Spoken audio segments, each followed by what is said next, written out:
So hey everyone welcome back to my channel. ಎಲ್ಲರೂ ಹೇಗಿದ್ದೀರಾ? I hope ಎಲ್ಲರೂ ಚೆನ್ನಾಗಿದ್ದೀರಾ. ಸೊ ಗೈಸ್, ಇವತ್ತಿನ ವಿಡಿಯೋದಲ್ಲಿ ನಾನು ನಿಮ್ಗೆ ಹೇಳ್ಕೊಡ್ತೀನಿ ಎಂಡ್ ಸ್ಕ್ರೀನ್ನ ಯಾವ ಥರ ಹಾಕೋದಂತ.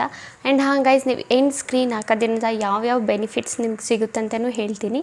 ಸೊ ಬೆನಿಫಿಟ್ಸ್ದು ಬಗ್ಗೆ ಮಾತಾಡೋದಾದರೆ, ನಿಮ್ಮದು ಎಷ್ಟು ಹಳೆ ವೀಡಿಯೋ ಆದರೂ ಸರಿ, ನೀವೇನಾದರೂ ಎಂಡ್ ಸ್ಕ್ರೀನ್ ಏನಾದರೂ ನೀವು ಹಾಕಿದರೆ ಅದರಲ್ಲಿ ನಿಮಗೆ ಏನಾಗುತ್ತೆ, ಎಂಡ್ ಸ್ಕ್ರೀನಿಂದರೂ ಅವರು ನಿಮ್ಮದು ಥಂಬ್ನೇಲ್ ಎಲ್ಲ ಶೋ ಆಗುತ್ತೆ. ಎಂಡ್ ಸ್ಕ್ರೀನಲ್ಲಿ ನಿಮ್ಮದು ವೀಡಿಯೋ ಮುಗಿತಾ ಎಂಡ್ ಸ್ಕ್ರೀನ್ ನೀವು ನೋಡೇ ಇರ್ತೀರಲ್ಲ, ಎಂಡ್ ಸ್ಕ್ರೀನ್ ಬರುತ್ತೆ, ಅಲ್ಲಿ ನಿಮ್ಮದು ವೀಡಿಯೋದು ಥಂಬ್ನೇಲ್ ಶೋ ಆಗುತ್ತೆ. ಅವರು ಅದರ ಮೇಲೆ ಕ್ಲಿಕ್ ಮಾಡಿದಾಗ ನಿಮ್ಮ ರೀಡೈರೆಕ್ಟ್ ಮಾಡುತ್ತೆ ನಿಮ್ಮ ವೀಡಿಯೋಗೆ. ಇನ್ನೊಂದು ಯಾವ ವೀಡಿಯೋ ನೀವು ಆ್ಯಡ್ ಮಾಡಿರ್ತೀರ ಎಂಡ್ ಸ್ಕ್ರೀನಲ್ಲಿ, ಆ ವಿಡಿಯೋನ ರೀಡೈರೆಕ್ಟ್ ಮಾಡಿರುತ್ತೆ. ಆ್ಯಂಡ್ ನೀವು ಐ ಬಟನಲ್ಲೂ ಸಮೇತ ಯಾವುದಾದ್ರೂ ಒಂದು ವೀಡಿಯೋ ಹಾಕಿದರೆ, ನಿಮಗೆ ವೀಡಿಯೋದು ಲಿಂಕ್ ಅಲ್ಲ, ಆ ವಿಡಿಯೋ ಮೇಲೆ ಪ್ರೆಸ್ ಮಾಡಿ ಹಾಕಿದರೆ ಆ ಐ ಬಟನಿಂದನೂ ಸಮೇತ ನಿಮಗೆ ಏನಾಗುತ್ತೆ, ವ್ಯೂಸು ಬರುತ್ತೆ.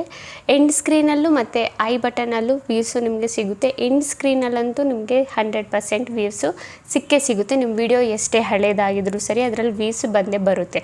ಓಕೆನಾ? ಅದು ಯಾವ ಥರ ಆ್ಯಡ್ ಮಾಡೋದಂತ ನಾನು ನಿಮಗೆ ಹೇಳ್ಕೊಡ್ತೀನಿ ಇವತ್ತಿನ ವೀಡಿಯೋದಲ್ಲಿ. ತುಂಬ ಸಿಂಪಲ್ಲಾಗಿ ನೀವು ಆ್ಯಡ್ ಮಾಡ್ಬೋದು. ವೀಡಿಯೋ ಅಪ್ಲೋಡ್ ಮಾಡ್ತಾನೆ ನೀವು ಎಂಡ್ ಸ್ಕ್ರೀನ್ ಮತ್ತು ಐ ಬಟನಲ್ಲಿ ವೀಡಿಯೋನ ನೀವು ಈಸಿಲಿ ಹಾಕ್ಬೋದು. ಓಕೆನಾ ಗೈಸ್? ಸೊ ಅದು ಯಾವ ಥರ ಹಾಕೋದಂತ ನಾನು ಹೇಳ್ಕೊಡ್ತೀನಿ ಸ್ಟೆಪ್ ಬೈ ಸ್ಟೆಪ್. ಸೊ ಸ್ವಲ್ಪನೂ ಸ್ಕಿಪ್ ಮಾಡಿದೆ, ವಿಡಿಯೋ ಲಾಸ್ಟ್ವರೆಗೂ ನೋಡಿ. ಓಕೆನಾ ಗೈಸ್? ಓಕೆ ಗೈಸ್, ನಾವೀಗ ಬಂದಿದ್ದೀವಿ ನಮ್ಮ ಸ್ಕ್ರೀನ್ ರೆಕಾರ್ಡಿಂಗ್ ಮೇಲೆ. ನಾವು ಓಪನ್ ಮಾಡ್ಕೊಳ್ಳೋಣ ಕ್ರೋಮ್ ಬ್ರೌಸರ್. ಓಕೆನಾ? ಎಲ್ಲರ ಹತ್ರನೂ ಇರುತ್ತಲ್ಲ, ಅದನ್ನು ಓಪನ್ ಮಾಡ್ಕೊಳ್ಳಿ. YT ಸ್ಟುಡಿಯೋದಲ್ಲಿ studio.youtube.com ಅಂತ ಟೈಪ್ ಮಾಡಿ. ಓಕೆನಾ? ಇದು ಟೈಪ್ ಮಾಡಿದರೆ ನಿಮ್ಮದು YT ಸ್ಟುಡಿಯೋ ಏನಿದೆ ಅದು ಕ್ರೋಮ್ ಬ್ರೌಸರಲ್ಲಿ ಲ್ಯಾಪ್ಟಾಪ್ ವರ್ಷನಲ್ಲಿ ಓಪನ್ ಆಗುತ್ತೆ. ಓಕೆನಾ? ನಾವು ಲ್ಯಾಪ್ಟಾಪಲ್ಲಿ ಇಲ್ಲ PC ಯಾವ ಥರ ಓಪನ್ ಮಾಡ್ತೀವಿ ಆ ಥರ ನಮ್ಮದು ಕ್ರೋಮ್ ಬ್ರೌಸರಲ್ಲಿ ಓಪನ್ ಆಗುತ್ತೆ. ಓಕೆನಾ? ಅದಾದಮೇಲೆ ಇಲ್ಲಿ ಕೆಳಗಡೆ ಕಾಂಟೆಂಟ್ ಮೇಲೆ ಕ್ಲಿಕ್ ಮಾಡಿಬಿಟ್ಟು ಇಲ್ಲಿ ನೀವು ಯಾವ್ಯಾವ ವೀಡಿಯೋಸ್ ಅಪ್ಲೋಡ್ ಮಾಡಿದ್ದೀರಾ ಅದನ್ನು ಯಾವುದಾದ್ರೂ ಒಂದು ವೀಡಿಯೋನ ಪಿಕ್ ಮಾಡಾದಮೇಲೆ ನೋಡಿ, ಈ ಥರ ನಿಮಗೆ ಇಂಟರ್ಫೇಸ್ ಶೋ ಆಗುತ್ತೆ. ನೀವು ಫಸ್ಟೂ ಬೇಕಿದ್ರೆ ಎಂಡ್ ಸ್ಕ್ರೀನ್ ಹಾಕ್ಬೋದು, ಅಪ್ಲೋಡ್ ಮಾಡಬೇಕಿದ್ರೆ. ಇಲ್ಲ ಅಂದರೆ ನೀವು ಅಪ್ಲೋಡ್ ಆದಮೇಲೆ ಬೇಕಿದ್ರೂ ನೋಡಿ ಈ ಥರ ಹಾಕ್ಬೋದು, ಈಸಿಯಾಗಿ ನೀವು ಹಾಕ್ಬೋದು. ಇಲ್ಲಿ ಕಾಣಿಸ್ತಿರ್ಬೇಕಲ್ಲ ಎಂಡ್ ಸ್ಕ್ರೀನ್ ಮತ್ತು ಕಾರ್ಡು, ಇವೆರಡನ್ನೂ ನೀವು ಈಸಿಲಿ ಹಾಕ್ಬೋದು. ಎಂಡ್ ಸ್ಕ್ರೀನ್ ಮೇಲೆ ಕ್ಲಿಕ್ ಮಾಡಿ. ಎಂಡ್ ಸ್ಕ್ರೀನ್ ಮೇಲೆ ಕ್ಲಿಕ್ ಮಾಡಿದರೆ ನೋಡಿ ಈ ಥರ ಇಂಟರ್ಫೇಸ್ ಸಿಗುತ್ತೆ. ನೀವು ಇದು ನಾಲ್ಕಿದೆ, ನೀವು ಯಾವುದು ಬೇಕಾದರೆ ಸೆಲೆಕ್ಟ್ ಮಾಡ್ಕೊಬೋದು. ಓಕೆನಾ? ನಾನು ಒಂದನ್ನ ಸೆಲೆಕ್ಟ್ ಮಾಡ್ಕೊಂಡಿದ್ದೀನಿ. ಅದಾದಮೇಲೆ ಇಲ್ಲಿ ವೀಡಿಯೋದು ಆಪ್ಷನ್ ಕಾಣಿಸ್ತಿದೆಯಲ್ಲ, ಇದು ಏನು ಮಾಡೋಕ್ಕೆ ಹೋಗ್ಬೇಡಿ, ಇದು ಪಕ್ಕದ್ದು ವೀಡಿಯೋ ಆಪ್ಷನ್ ಇದೆಯಲ್ಲ, ಇದ್ರ ಮೇಲೆ ಕ್ಲಿಕ್ ಮಾಡಿ. ಇದ್ರ ಮೇಲೆ ಕ್ಲಿಕ್ ಮಾಡಿದರೆ ಈ ಥರ ಆಪ್ಷನ್ಸು ನಿಮಗೆ ಶೋ ಆಗುತ್ತೆ. ಲಾಸ್ಟ್ನ ಆಪ್ಷನ್ನು ನೀವು ಸೆಲೆಕ್ಟ್ ಮಾಡ್ಕೊಬೋದು. ನೀವಾಗಿ ಯಾವುದಾದ್ರೂ ವೀಡಿಯೋ ಆ್ಯಡ್ ಮಾಡೋದಾದರೆ ಸ್ಪೆಸಿಫಿಕ್ ವೀಡಿಯೋ ಅಂತ ಇದೆಯಲ್ಲ ಲಾಸ್ಟ್ನೇ ಆಪ್ಷನು, ಅದ್ರ ಮೇಲೆ ಸಿಂಪಲಿ ನೀವೇನು ಮಾಡಬೇಕು, ಕ್ಲಿಕ್ನ ಮಾಡಬೇಕು. ಓಕೆನಾ? ಕ್ಲಿಕ್ ಮಾಡಿದಾಗ ಏನಾಗುತ್ತೆ, ನಿಮ್ಮದು ಏನೆಲ್ಲ ವೀಡಿಯೋಸ್ ಇದ್ದಾವೆ ಅದೆಲ್ಲ ಶೋ ಆಗುತ್ತೆ ಫುಲ್ಲು. ನೀವು ಎಷ್ಟು ಹಳೆ ವೀಡಿಯೋಸ್ ಹಾಕಿದ್ದೀರಾ ಅವಷ್ಟು ಹಳೆ ವೀಡಿಯೋಸು ಶೋ ಆಗುತ್ತೆ. ಬಟ್ ಏನು ಮಾಡಬೇಕು, ಅದನ್ನು ನೀವಾಗ ಅದರಲ್ಲಿ ಯಾವುದಾದ್ರೂ ಒಂದು ವೀಡಿಯೋನ ಪಿಕ್ ಮಾಡ್ಕೋಬೇಕು. ನೋಡಿ ಇಲ್ಲಿ ವೀಡಿಯೋಸ್ ಕಾಣಿಸ್ತಿದೆಯಲ್ಲ, ಇಲ್ಲಿ ನೀವು ಯಾವ ಹಳೆ ವೀಡಿಯೋ ಬೇಕಿದ್ರೂ ಹಾಕ್ಕೋಬೋದು. ಇಲ್ಲ ರೀಸೆಂಟ್ಲಿ ಅಪ್ಲೋಡ್ ಮಾಡಿರೋ ವೀಡಿಯೋಸು ನೀವು ಹಾಕ್ಕೋಬೋದು. ಓಕೆನಾ? ನಾನು ರೀಸೆಂಟ್ಲಿ ಅಪ್ಲೋಡ್ ಮಾಡಿರೋ ವೀಡಿಯೋನೇ ಹಾಕ್ಕೊಂಡಿದ್ದೀನಿ ಇಲ್ಲಿ. ಓಕೆನಾ?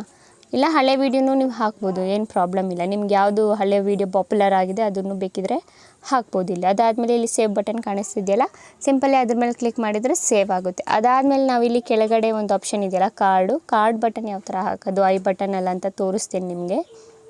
ಸೊ ಸಿಂಪಲಿ ನಾವಿಲ್ಲಿ ಕಾರ್ಡ್ ಕಾಣಿಸ್ತಿದೆಯಲ್ಲ, ಇಲ್ಲಿ ಒಂದು ಸಲ ಮಾರ್ಕ್ ಮಾಡ್ತೀನಿ ನಿಮಗೆ, ಕರೆಕ್ಟಾಗಿ ನೋಡ್ಕೊಳ್ಳಿ. ಇಲ್ಲಿ ಕೆಳಗಡೆ ಆಪ್ಷನ್ನು ಕಾರ್ಡ್ ಇದೆಯಲ್ಲ, ಇದ್ರ ಮೇಲೆ ನೀವು ಕ್ಲಿಕ್ ಮಾಡಬೇಕು. ಒಂದು ನಿಮಿಷ ಆಗೋ ಕ್ಲಿಕ್ ಆಗ್ತಿಲ್ಲ.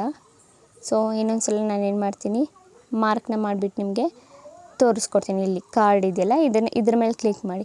ಇದ್ರ ಮೇಲೆ ಕ್ಲಿಕ್ ಮಾಡಿದಾಗ ಸೇಮ್ ಈ ಥರ ಫಸ್ಟ್ನೇ ಆಪ್ಷನಲ್ಲಿ ನೀವು ಕ್ಲಿಕ್ ಮಾಡಬೇಕು. ಇಲ್ಲ ಇಲ್ಲಿ ಇನ್ನೊಂದು ಆಪ್ಷನ್ ಇದೆ, ನೀವು ಎಲ್ಲಿ ಯಾವ ವೀಡಿಯೋದು ಯಾವ ಪಾರ್ಟಲ್ಲಿ ಸೆಲೆಕ್ಟ್ ಮಾಡಬೇಕು ಆ ಪಾರ್ಟಲ್ಲಿ ಬೇಕಿದ್ದರೆ ಈ ಲೈನ್ನ ಸ್ಟಾಪ್ ಮಾಡಿಬಿಟ್ಟು ಇಲ್ಲಿ ವೀಡಿಯೋದು ಆಪ್ಷನ್ ಇದೆಯಲ್ಲ ಮೇಲೆ ಪ್ಲಸ್ ಐಕಾನು ಮೇಲೆ ಫಸ್ಟ್ನೇದು, ಅದ್ರ ಮೇಲೆ ಕ್ಲಿಕ್ ಮಾಡಿ. ಅದ್ರ ಮೇಲೆ ಕ್ಲಿಕ್ ಮಾಡಿದಾಗ ನಿಮ್ಮ ಎಲ್ಲ ವೀಡಿಯೋಸ್ ಓಪನ್ ಆಗುತ್ತೆ. ಇದರಲ್ಲಿ ನೀವು ಯಾವ ವೀಡಿಯೋ ಹಾಕ್ತೀರಾ ಆ ವೀಡಿಯೋ ಬಂದುಬಿಟ್ಟು ಐ ಬಟನಲ್ಲಿ ಶೋ ಆಗುತ್ತೆ. ನೋಡಿ ಇಲ್ಲಿ ಬ್ಲ್ಯಾಕ್ ಕಲರಲ್ಲಿ ಶೋ ಆಗ್ತಿದೆಯಲ್ಲ, ಇಲ್ಲಿ ಇದು ಬಂದುಬಿಟ್ಟು ಐ ಬಟನ್. ಓಕೆನಾ? ಸಿಂಪಲ್ಲಿ ಅದನ್ನು ಆ್ಯಡ್ ಮಾಡಿಬಿಟ್ಟು ಇಲ್ಲಿ ಏನು ಮಾಡಬೇಕು, ಸಿಂಪಲ್ಲಾಗಿ ಇಲ್ಲಿ ಸೇವ್ ಬಟನ್ ಮೇಲೆ ಕ್ಲಿಕ್ ಮಾಡಬೇಕು.